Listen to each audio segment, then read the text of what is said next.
రాయలసీమ హక్కుల దినోత్సవం సందర్భంగా నిరసన కార్యక్రమం. అనంతపురం శ్రీబాగ్ ఒప్పందాన్ని పురస్కరించుకుని ఈరోజు రాయలసీమ హక్కుల దినోత్సవం సందర్భంగా అనంతపురం కోర్టు రోడ్డులోని పప్పూరు రామాచార్ల విగ్రహం వద్ద జలసాధన సమితి, రాయలసీమ యునైటెడ్ ఫోర్స్, రాయలసీమ ఉద్యమ సంఘాల నిరసన కార్యక్రమాన్ని నిర్వహించాయి.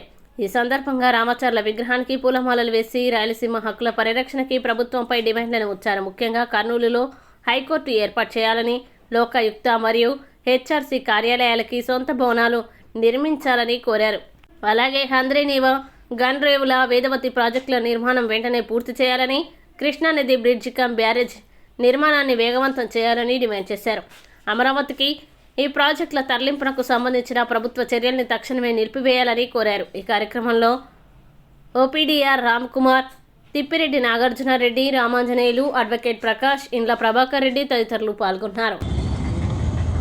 మన రాయలసీమ ప్రాంతానికి చెందినటువంటి పప్పూరు రామాచార్యులు గారు, కల్లూరు సుబ్బారావు గారు, కడప కోటిరెడ్డి గారు, కర్నూలు జిల్లా మలగవేలుకు చెందినటువంటి లక్ష్మీకాంత్ రెడ్డి గారు, అదేవిధంగా ఆంధ్ర ప్రాంతానికి చెందిన కొండ వెంకటప్పయ్య, అయ్యదేవర కాళేశ్వరరావు లాంటి వాళ్ళంతా కూర్చొని ఈ రెండు ప్రాంతాలు కలిసి మద్రాసు రాష్ట్రం నుంచి విడిపోయి ఒక ప్రత్యేక తెలుగు రాష్ట్రాన్ని ఏర్పాటు చేసుకోవాలని అడిగినప్పుడు మనకు కావలసిన నీళ్ళన్నీ ఇస్తాం, ముందు వరుసలో రాయలసీమకు కావలసిన నీటినన్నీ కేటాయించిన తర్వాతనే కోస్తా ప్రాంతానికి నీళ్లు తీసుకువెళ్తామని చెప్పినటువంటి ఒప్పందంలోని మొదటి కండిషన్ అది.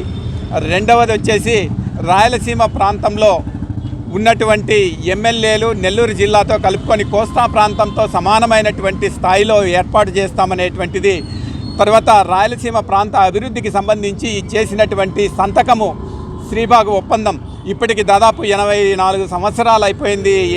ఇప్పటికి కూడా మనకు ఇస్తామన్నటువంటి నీళ్లు ఇవ్వకపోవడం వల్ల రాయలసీమ ప్రాంతం ఈరోజు కరువు ప్రాంతంగా మిగిలిపోయింది. అందుకనే రాయలసీమ 4 జిల్లాలకు 400 టీఎంసీల నికర జలాలను కేటాయించాలి అని చెప్పి ఆ నీటిని తీసుకునేదానికి వీలుగా పోతిరెడ్డిపాడు దగ్గర ఉన్నటువంటి హెడ్ రెగ్యులేటర్ ఏదైతే ఉందో ఆ హెడ్ రెగ్యులేటర్ను దాదాపు 80 టీఎంసీలకు, అదేవిధంగా హంద్రీనీవా కెనాల్ ఏదైతే ఉందో దాన్ని 20,000 క్యూసెక్కుల కెపాసిటీతో తీసుకొచ్చినట్లయితే ఆ వచ్చిన నీటిని రాయలసీమ ప్రాంతంలోని ప్రజలకు ఇవ్వడానికి వీలవుతుంది.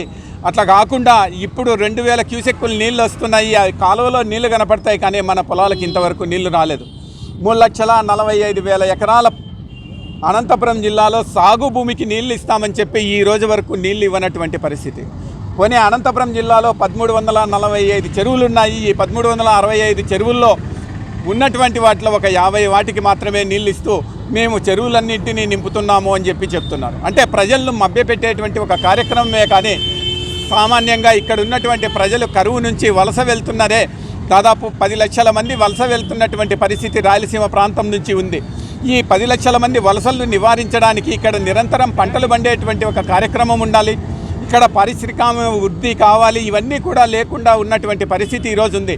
అందుకనే మనం ఈరోజు డిమాండ్ చేస్తున్నాం, ఈ రాయలసీమకు 400 నికర జలాల ఇవ్వాలి అని, హంద్రీనీవా కాలువను వెడల్పు చేయాలని.